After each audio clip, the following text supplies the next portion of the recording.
ब्रेकनंतर पुढची बातमी. पुलवामातल्या आत्मघाती दहशतवादी हल्ल्यानंतर बॉलिवूडमध्ये 2 गट पडलेत आणि याचा प्रत्यय आला तो म्हणजे कंगना रनौत आणि शबाना आझमी यांच्यातल्या वादानं.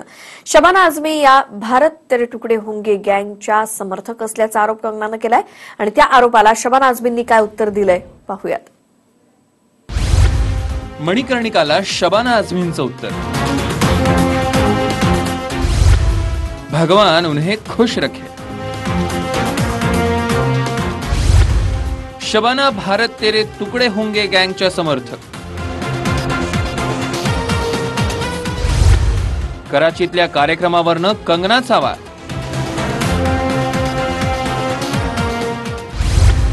बॉलिवूडमध्ये पडले 2 गट.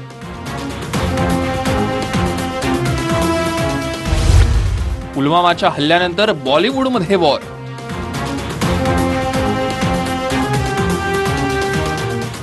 काश्मीरमधल्या पुलवामात सीआरपीएफचे 40 जवान शहीद झाल्यानंतर देशवासीय संतप्त झाले.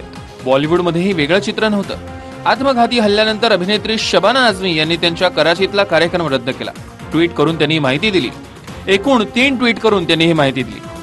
पण अभिनेत्री कंगना राणावत ही चांगलीच संतप्त झाली. तिनं थेट शबाना आझमी यांच्यावर वार केला. शबाना आझमी या भारत तेरे तुकडे होंगे गँगच्या समर्थक असल्याचा आरोप कंगनानं लगावला. उरी हल्ल्यानंतर भारतानं पाकिस्तानातल्या कलाकारांवर बॅन टाकलेला आहे. असं असताना कराचीत कार्यक्रम आयोजित करण्याचा काय अर्थ आहे असा सवाल तिनं उपस्थित केला. कंगना राणावत ही तिच्या रोखठोक आणि सडेतोड वक्तव्यांसाठी प्रसिद्ध आहे. आता कंगनाच्या या तिखट आरोपांना शबाना आझमी काय उत्तर देणार याकडे सगळ्यांचं लक्ष लागलं होतं. पण शबाना आझमी यांनी कोणतीही आक्रस्ताळी प्रतिक्रिया देणं टाळलं. उरीतल्या हल्ल्यामुळे देश दुःखात आहे.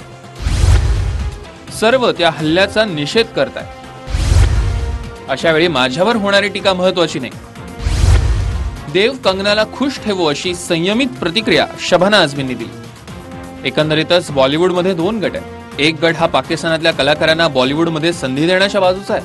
यामुळे दोन्ही देशातले संबंध सुधारण्यास मदत होतील असं त्यांचं मत आहे. तर दुसरा गट हा पाकिस्तानच्या विरोधातला आहे. त्यांना पाकिस्तान सोबत कोणतेही संबंध नकोय आणि जेव्हा भारत पाकिस्तानामध्ये तणाव निर्माण होतो त्यावेळी त्याचे पडसादही बॉलिवूडमध्ये उमटतात.